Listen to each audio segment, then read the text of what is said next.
சரித்திர சம்பந்தம் உள்ள கோயில் கதைகள். 1.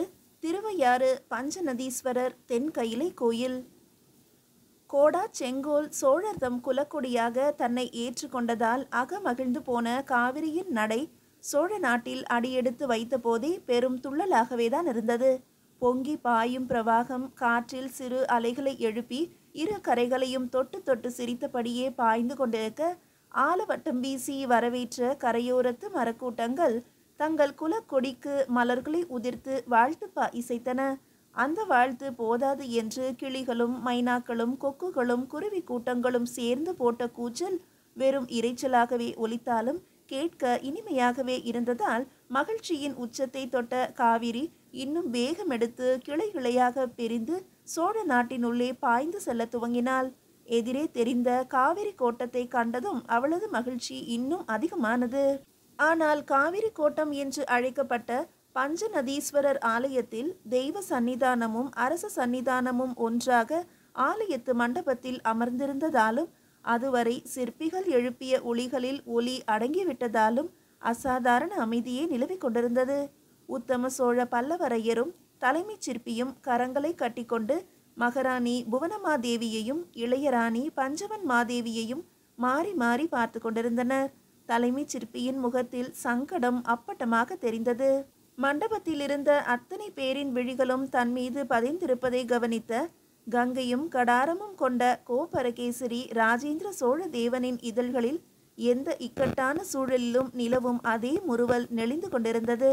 நிறைவு பெற்று கொண்டிருந்த ஆலயத்தையும் பஞ்சநதீஸ்வரன் சன்னதியையும் ஒருமுறை நோக்கியவன், சிற்பியாரே, ஏன் அனைவருமே மௌனமாக இருக்கிறீர்கள்?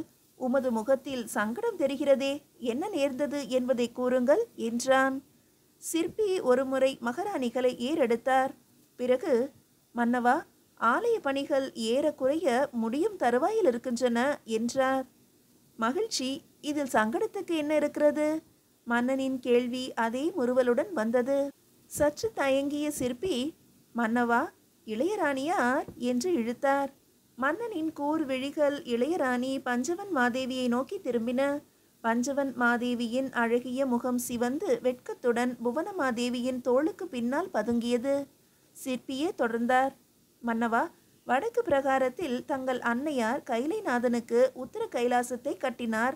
அதுபோலவே ராஜேந்திரனின் குரலில் சற்று ஆச்சரியம் தொனித்தது. அதுபோல என்றார். அதுபோலவே இளையராணியார் தெற்கு பிரகாரத்தில் கைலைநாதனுக்கு ஆலயம் எழுப்பி தென் கைலையாக விளங்க வேண்டும் என்று விரும்புகிறார். மன்னன் முகத்திலிருந்த முறுவல் விரிந்தது. வடகையிலை தென் கையிலை நடுவே பஞ்சநதீஸ்வரன், மிக நன்றாகத்தான் இருக்கும், அப்படியே செய்துவிடுங்கள். சிற்பி இடைமறித்தார். மன்னவா, ஆனந்தமாய் செய்துவிடுகிறேன்.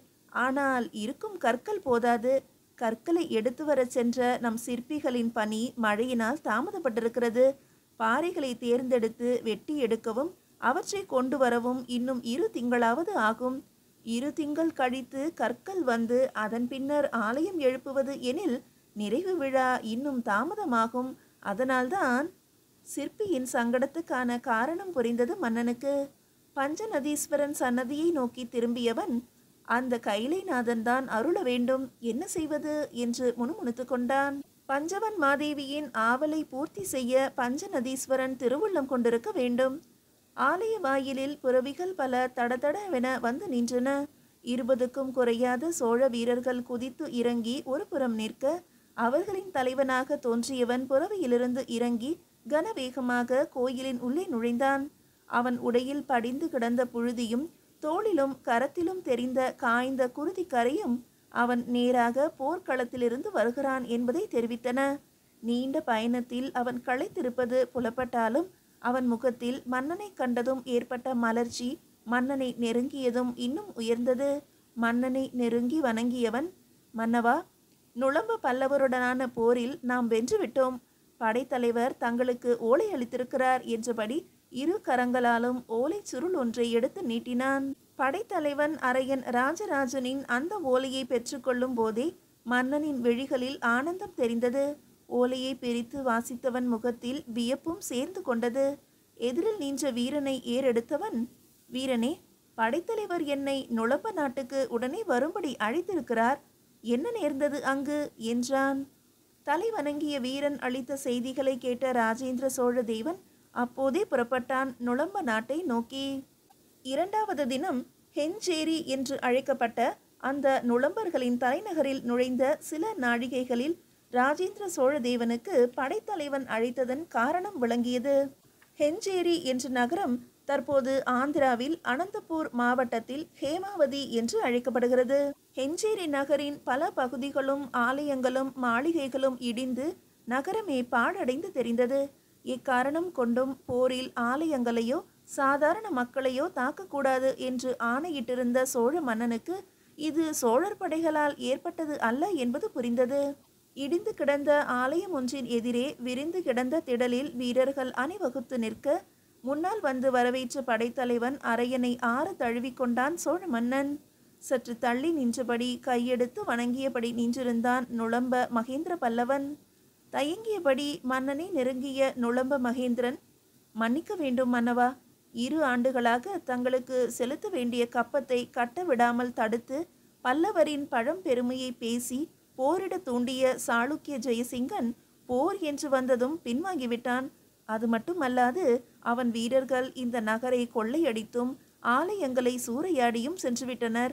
அவன் செய்த சதிக்கு நானும் என் மக்களும் ஆளாகிவிட்டோம். எம்மை மன்னித்து விடுங்கள். 2 ஆண்டுகளாக செலுத்த வேண்டிய கப்பத்தை நான் எப்படியும் செலுத்தி விடுகிறேன். சோழ மன்னர் எனக்கும் என் மக்களுக்கும் ஆதரவளிக்க வேண்டும் என்றான். மன்னன் பதிலேதும் கூறவில்லை.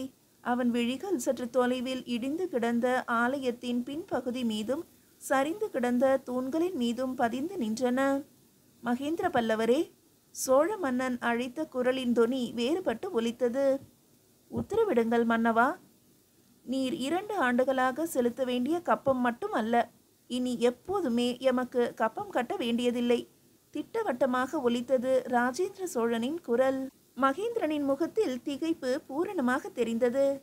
மன்னவா, தாங்கள் கூறுவது எனக்கு விளங்கவில்லை என்றான். இதோ இடிந்து கிடக்கும் இந்த ஆலயத்தை மட்டுமல்ல, இந்நகரின் மற்ற 3 ஆலயங்களையும் எமது சிற்பிகளை கொண்டு மீண்டும் எழுப்பி தருகிறேன். உமது நகரை மீண்டும் நிர்மாணிக்கவும் மக்களுக்கு வேண்டியதை செய்யவும் தேவையான பொருட்களையும் அளிக்கிறோம். அதற்கு பதிலாக மகேந்திரனின் திகைப்பு உச்சத்துக்கு சென்றது. கூறுங்கள் மன்னவா, பதிலாக நான் என்ன செய்ய வேண்டும் என்றான். ராஜேந்திர சோழதேவனின் குரல் தெளிவாக ஒலித்தது. மகேந்திரரே, தோல்வியடைந்த மன்னனிடம் எனது அதிகாரத்தை செலுத்துவதாக எண்ண வேண்டாம். எமக்கு நீர் ஒரு உதவி செய்தாக வேண்டும். விருப்பம் இல்லாவிட்டால் தாராளமாக கூறலாம். அதோ சரிந்து கிடக்கும் ஆலய மண்டபத்தில் இருக்கும் சிற்ப தூண்களை எமக்கு தந்தால் போதும். நுளம்ப மன்னன் மகேந்திரனது பதில் உடனே வந்தது. மன்னவா, தாராளமாக மகிழ்வுடன் தருகிறேன். தங்களுக்கு தேவையானவற்றை எடுத்துக்கொள்ளுங்கள் என்றான். ராஜேந்திர சோழ தேவனின் உத்தரவுப்படி அந்த ஆலய மண்டபத்தில் நல்ல நிலையில் இருந்த 44 சிற்ப தூண்கள் பிரித்து எடுக்கப்பட்டு போர்க்களிறுகளின் மீது 2 ஏற்றி பிணைக்கப்பட்டன. களிறுகள் அப்போதே சோழ நாட்டை நோக்கி புறப்பட்டன. படைத்தலைவனிடம் நுளம்ப மன்னனுக்கு தேவையானவற்றை செய்து தர உத்தரவிட்ட சோழ மன்னன் தானும் புறப்பட்டான். திருவையாறு பஞ்சநதீஸ்வரர் ஆலயத்தில் தெற்கு பிரகாரத்தில் சோழ ராஜேந்திரனின் இளையராணி பஞ்சவன் மாதேவியின் எண்ணப்படி தென் கைலை ஆலயம் எழுப்பப்பட்டு இன்றும் அந்த 44 தூண்களும் சோழ ராஜேந்திர தேவனின் பெயருக்கும் நுளம்ப பல்லவரின் சிற்ப திறனுக்கும் சாட்சியாக நிற்கின்றன. இந்த ஆலயத்தின் அமைவிடத்தில் காவிரி, குடமுருட்டி, வெண்ணாறு, வெட்டாறு, வடவாறு என்று காவிரி 5 கிளைகளாக பிரிவதால் ஐயாரப்பர் ஆலயம் என்றும் பஞ்சநதீஸ்வரர் ஆலயம் என்றும் அழைக்கப்படும் இந்த ஆலயத்தை பற்றி தனிப்பட ஒரு நூலை எழுதலாம். தமிழகத்தின் சரித்திரமும் ஆன்மீகமும் சங்கமிக்கும் தலம் இது. சப்தஸ்தான பெருவிழாவும் நந்திகேஸ்வரர் திருமணமும் ஆடி அமாவாசையன்று அப்பர் கைலியை கண்ட நிகழ்வும் எல்லாவற்றுக்கும் மேலாக ஆண்டுதோறும் நடைபெறும் உலக பிரசித்தி பெற்ற தியாக பிரம்மத்தின் ஆராதனை திருவிழாவும் நடைபெறும் ஆலயம் இது. இறைவன் பஞ்சநதீஸ்வரராகவும் அம்பிகை அறம் வளர்த்த நாயகியாகவும் காட்சி தருகின்றனர். இந்த தென் கைலையில் சிவன் மணலால் ஆன லிங்க வடிவில் சுயம்புவாக எழுந்தருளியிருக்கிறார்.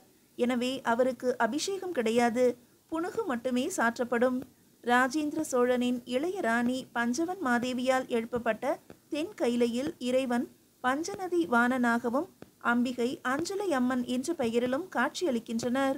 வடமாலை சாற்றிக் கொள்ளும் ஆட்கொண்டார் சன்னதியும் சுந்தரரை ஓலமிட்டு அழைத்த விநாயகர் சன்னதியும் இங்கு விசேஷம்.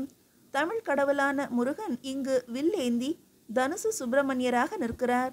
வெளிப்பிரகாரத்தின் ஓரிடத்தில் நின்று ஐயாரப்பா என்று அழைத்தால் 7 முறை அது எதிரொலிக்கிறது. ஆலயத்தின் கட்டட அமைப்பின் விசித்திரம் இது. தேவார மூவராலும் பாடப்பட்ட புண்ணிய ஸ்தலம் இது. இத்தனை தெய்வாம்சங்கள் இருப்பதால்தான் ஐயாற்றின் மண்ணை மிதித்தாலே முக்தி கிடைத்துவிடும் என்று கூறப்படுகிறது. தஞ்சாவூரிலிருந்தும் கும்பகோணத்திலிருந்தும் எந்த நேரத்திலும் செல்ல பேருந்து வசதி உள்ளது. வாய்ப்பிருப்பவர்கள் சென்று ஐயாரப்பனின் அருளை பெறவும். நன்றி. சரித்திர சம்பந்தம் கொண்ட கோயில் கதைகள். கதை எண் 2. கல்கருடன். செங்கற்பெயர் கொண்ட செம்பியர் கோன் என்றும் காவிரி கரையெங்கும் 70 மாட கோயில்களை கட்டியவன் என்றும் பெயர் பெற்ற கோச்செங்கோட் சோழனின் அந்த சாம்பல் நிறப்புறவி அரசலாற்றங்கரையில் வந்து நின்றபோது மாலை பொழுது முற்றத் தொடங்கியிருந்தது. கரையோரத்து மரங்களிலிருந்து கூடு திரும்பிய பறவைகள் எழுப்பிய கூச்சல் எந்த இசை கருவியும் எழுப்ப முடியாத இன்னிசையை எழுப்பிக் கொண்டிருக்க அந்த இரைச்சலை ரசித்தபடியே புறவியை விட்டு இறங்கினான் மன்னன் செங்கோட் சோழன். நெடுநெடுவென்ற உயரத்துடனும் ஆஜானுபாகுவான தேகத்துடனும் புறவையிலிருந்து இறங்கியவனின் பெயருக்கு ஏற்றபடி சிவந்து கிடந்த விழிகளில் அரசலாற்றங்கரையிலிருந்து வடக்கே பிரிந்த பாதையில் சற்று தொலைவில் 2 பந்தங்களும் 10-15 குடில்களும் புலப்பட்டன. புறவியை பிடித்தபடி மெல்ல நடந்தவன் குடில்களை நெருங்க நெருங்க பாதை நன்றாக செப்பனிடப்பட்டிருப்பதையும் இரு புறங்களிலும் மலர் செடிகளும் கொடிகளும் நேர்த்தியாக பராமரிக்கப்பட்டிருப்பதையும் கவனித்தான். அது மட்டுமின்றி பாதையின் இரு புறங்களிலும் கல் இருக்கைகளும் உடைக்கப்பட்ட சில பாறைகளும் களிறுகளும் புறவிகளும் பறவைகளும் என கல்லால் செதுக்கப்பட்ட சிற்பங்களும் மட்டுமின்றி அழகிய பெண்களின் சிற்பங்களும் ஓரிரு மன்னர்களின் சிற்பங்களும் கூட தென்பட்டன. அந்த தமிழகத்து மன்னர்களின் சிற்ப வரிசையில் தனது சிற்பமும் கூட நிற்பதை கவனித்தவன் முகத்தில் முறுவல் ஒன்று நெளிந்தது. தேவசேனாதிபதியாரின் சிற்பக்கூடத்தில் பயில வடநாட்டிலிருந்தும் கூட சீடர்கள் வருகிறார்கள் என்றால் அதற்கு காரணம் இருக்கவே செய்கிறது என்று முணுமுணுத்து கொண்டவன் பிரதானமாக தெரிந்த குடிலை நெருங்க முற்பட்டான். பிரதான குடிலின் முன்பாக தரையில் கருங்கல்லால் தளமிடப்பட்டு நடுவில் உயரமான கம்பம் ஒன்றும் நிறுத்தப்பட்டிருந்தது. மன்னன் அந்த கல் தளத்தில் கால்களை பதித்து 2 அடிகள் நடக்கும் முன்பாக குடில்களின் கதவுகள் திறக்கப்பட்டு ஏந்திய பந்தங்களுடன் சிற்பியாரின் சீடர்கள் வெளிவந்தனர். மன்னனை நெருங்கிய சீடர்கள் வந்திருப்பவர் மன்னர் என்பதை கண்டு கொண்டதும் அவர்களில் ஒருவன் குடில்களின் வரிசையில் பின்னால் சற்று தள்ளி தெரிந்த பெரும் குடிலை நோக்கி பறந்தான். சற்று நேரத்தில் சிற்பியார் வெளிர் என்ற உடையும் அதைவிட வெளுத்து நீண்டு கிடந்த தாடியும் மீசையும் அரசலாற்று காற்றில் வேகமாக அசைய அரை ஓட்டமாகவே மன்னனை நோக்கி வந்தார். வரவேண்டும் வரவேண்டும் மன்னா என்று வரவேற்றவர் கூடவே முன்னறிவிப்போ உடன் காவலரோ இன்றி தாங்கள் இப்படி தனித்து வரலாமா என்று கடிந்து கொள்ளவும் செய்தார். மன்னன் முகத்தில் மந்தகாசம் விரிந்தது. ஆச்சாரியரே, நான் இங்கு மன்னனாக வரவில்லை, உமது பழைய சீடனாகத்தான் வந்திருக்கிறேன். அதுவும் உம்மிடம் ஏற்கனவே நான் கேட்டிருந்தபடி உதவி கேட்டு. தமது சீடர்களை நோக்கிய சிற்பி, சீடனே, சென்று கனிகளையும் பாலையும் எடுத்துக்கொண்டு எனது குடிலுக்கு வந்து சேர் என்று உத்தரவிட்டு மன்னனின் கரத்தை பிடித்து அழைத்து கொண்டு தமது குடிலை நோக்கி நடந்தார். சீடன் கொண்டு வந்த கனிகளையும் பாலையும் அருந்திய மன்னன் சிற்பியை ஏறெடுத்தான். அவன் சிவந்த விழிகளில் புலப்பட்ட கேள்வியை புரிந்து கொண்ட சிற்பியாரின் முகத்தில் முறுவல் விரிந்தது. மன்னவா, நீ கேட்டபடி என் சீடன் ஒருவனை உனக்கு பரிசாக அனுப்பி வைக்கிறேன். 32 சிற்ப நூல்களையும் 18 உப நூல்களையும் கரதல பாடமாக அறிந்தவன். அது மட்டுமல்ல, 2 திங்களாக யந்திர சர்வாச மந்திரத்தையும் உபதேசித்திருக்கிறேன். நீ எழுப்பும் எந்த ஆலயத்துக்கும் தேவையான எந்த சிற்பத்தையும் வடித்து தரக்கூடியவன்தான் அவன் என்றவர் சற்று தள்ளி நின்ற சீடனை நோக்கி, நீ சென்று மயூர சர்மனை அழைத்து வா என்றார். சற்று நேரத்தில் உள்ளே நுழைந்து மன்னனையும் சிற்பியையும் வணங்கி நிமிர்ந்தவன் பிராயம் 20க்கு மேல் இருக்காது. கருத்து சுருண்டு தோள்களை எட்டிய குழல்களும் அகன்ற நெற்றியில் சந்தனமும் விழிகளில் தீட்சண்யமுமாக நின்றவனை கண்டதும் மன்னன் முகத்தில் திருப்தி தெரிந்தது. இவன் மயூரசன்மன், என் பிரதான சீடன். உன் ஆலய பணிக்கு இவனை அழைத்து கொண்டு போகலாம் மன்னா என்ற சிற்பி, முதலில் இவனை எங்கு அழைத்து செல்ல போகிறாய் என்றும் வினவினார். மன்னனின் பதில் உடனே வந்தது, திருநறையூருக்கு என்று. செந்தளிர் கோதி குயில் கூவும் திருநறையூரின் ஆலயத்தை மன்னனுடன் அடைந்த மயூர சர்மனின் பார்வை திருக்குளத்தை ஒட்டி அடுக்கப்பட்டிருந்த பாறைகளின் மேல் விழுந்தது. பார்த்தவுடன் அவை கங்க நாட்டிலும் குலாலபுரியிலும் விளையும் நீரோட்டம் மிக்க அடுக்கு பாறைகள் என்பது புரிந்தது அவனுக்கு. மயூர சன்மனின் விழிகள் பாறைகளை வெறிப்பதையும் அவற்றில் விரிந்த கனவையும் கவனித்த மன்னன் அவனை நெருங்கினான். மயூரா, ஏன் அந்த பாறைகளை அப்படி பார்க்கிறாய்? கேள்வியும் பிறந்தது மன்னனிடமிருந்து. மன்னவா, இந்த ஆலயத்தில் நான் செதுக்க வேண்டிய சிற்பம் எது? மயூரனின் கேள்வி கனவிலிருந்து ஒலிப்பது போல் இருந்தது. இங்கு எம்பெருமானுக்கு திருமணத்தை நடத்தி வைத்த பெரிய திருவடியான கருடன்தான் மூலவரின் உயரமான ஆகிருதிக்கு ஏற்ற வடிவில் வடிக்க வேண்டும். மன்னவா, இந்த அடுக்கு பாறைகள் பூமியின் நீரோட்டங்களுக்கு நடுவில் இருந்தவை. இவற்றில் சிலவற்றிலும் நீரோட்டம் கடந்து சென்ற மெல்லிய பாதைகள் இருக்கும். அவற்றை தேர்ந்தெடுத்து சுத்தப்படுத்தினால் காற்று ஊடி செல்லும் பாதை கிட்டும். காற்று சென்று வரக்கூடிய வழி கிடைத்தால் இவை சுவாசிக்கும் பாறைகளாகும். மனிதருக்கு சப்த நாடிகள் உள்ளது போல இவற்றுக்கும் நாடிகள் உண்டு. காற்றை சுவாசிக்கும் எந்த ஜீவனும் பூமியின் விசையை எதிர்த்து நடமாடக்கூடியது. நாம் செய்யக்கூடிய சிற்பத்தின் நாசியில் அந்த பாதை வருமாறு அமைத்தால் சந்திரனின் ஒளியை உள்வாங்கும் சந்திரகாந்த கல்லை போல இவை பூமியின் விசைக்கு எதிராக சக்தி பெறும். பின்னர் யந்திர சர்வாச மந்திரமும் வடிக்கும் சிற்பத்துக்கு உண்டான மந்திரத்தையும் பிரயோகிக்கும் போது அவை உயிர் பெற்றுவிடும். மன்னனுடன் ஆலயத்தில் நுழைந்த மயூர சன்மன் மூலவரின் இடதுபுறம் உள்ள பகுதியை தேர்ந்தெடுத்தான். மன்னவா, அந்த பாறைகளை கொண்டு இங்கு மண்டபத்தை அமைக்கிறேன். இங்கிருந்து பிரகாரத்தில் இறங்கும் வழி நெடுக நான் கூறும்படி அந்த பாறைகளை கொண்டு பாதை அமைத்து விடுங்கள்.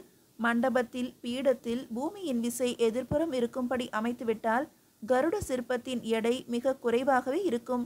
அதே பாறைகளை கொண்டு வெளிப்பிரகாரம் வரை பாதையாகவும் அமைத்து விடலாம். சரி மயூரா, அதனால் என்ன நிகழும்? மயூர சர்மனின் விழிகள் மின்னின. மன்னா, மூலவரின் உயரத்துக்கும் ஆகிருதிக்கும் ஏற்றபடி சுமக்கும் கருடனுக்கும் உருவம் அமைத்தால் 1000 மடங்கு எடைக்கும் அதிகமாக இருக்கும். ஆனால் அந்த எடை இந்த மண்டபத்தில் 10 மடங்கு குறைவாகவே இருக்கும். கருடனை புறப்பாடு காணும்போது கருடனை தூக்க 4 போதும். மண்டபத்தை விட்டு கீழிறங்கினால் தூக்குபவர் எண்ணிக்கை 2 மடங்காக வேண்டும். பாதை நெடுக நான் அமைக்கும் அடுக்கு பாறை தளத்தில் ஈர்ப்பு விசை பாதிக்கு பாதியாக குறைந்து கொண்டே வரும். எனவே மேற்கொண்டு செல்ல செல்ல கருடன் தன் சுய எடையை பெற்றுவிடுவார். அப்போது தூக்குபவர் எண்ணிக்கையும் 2 மடங்காக உயர்ந்து கொண்டே செல்லும். மீண்டும் மண்டபத்துக்கு திரும்பி வரும்போது அதே எண்ணிக்கையில் எடை குறைந்து கொண்டே வரும். செங்கற் சோழனின் முகத்தில் மலர்ச்சி தெரிந்தது. அப்படியே செய்துவிடு மயூரா. உனக்கு உதவியாக கல் தச்சர்களையும் ஆட்களையும் இப்போதே ஏற்பாடு செய்கிறேன் என்றான் மன்னன். தமிழகத்தின் சிற்பக்கலை அதிசயங்களில் ஒன்றாக மயூர சன்மன் செய்த அந்த கல் கருடன் இன்றளவும் அப்படியே இன்று நாச்சியார் கோயில் என்று அழைக்கப்படும் திருநறையூரில் நிற்கிறது. மார்கழியிலும் பங்குனியிலும் பிரம்மோற்சவம் நடக்கிறது. கருட சேவையின் போது பிரம்மாண்டமான அந்த கல் கருடனை முதலில் 4வரும் மண்டபத்தை விட்டு இறங்கியதும் எண்மரும் பின் வெளிப்பிரகாரத்துக்கு வரும் வரை 2 மடங்காக 64 வரை ஆட்கள் தூக்கி வர வேண்டி இருக்கிறது. அது மட்டுமின்றி ஆலயத்தை விட்டு வெளிவந்ததும் கல் கருடனின் மேனியில் மனிதர்களைப் போல வியர்வை வழியத் தொடங்கிவிடுகிறது. வீட்டோடு மாப்பிள்ளையாக வந்து தங்கிவிட்ட திருநறையூர் நம்பிக்கு இங்கு அதிகாரம் ஏதும் கிடையாது. அத்தனை அதிகாரமும் நிர்வாகமும் தாயார் வஞ்சுளவல்லியின் வசம்தான்.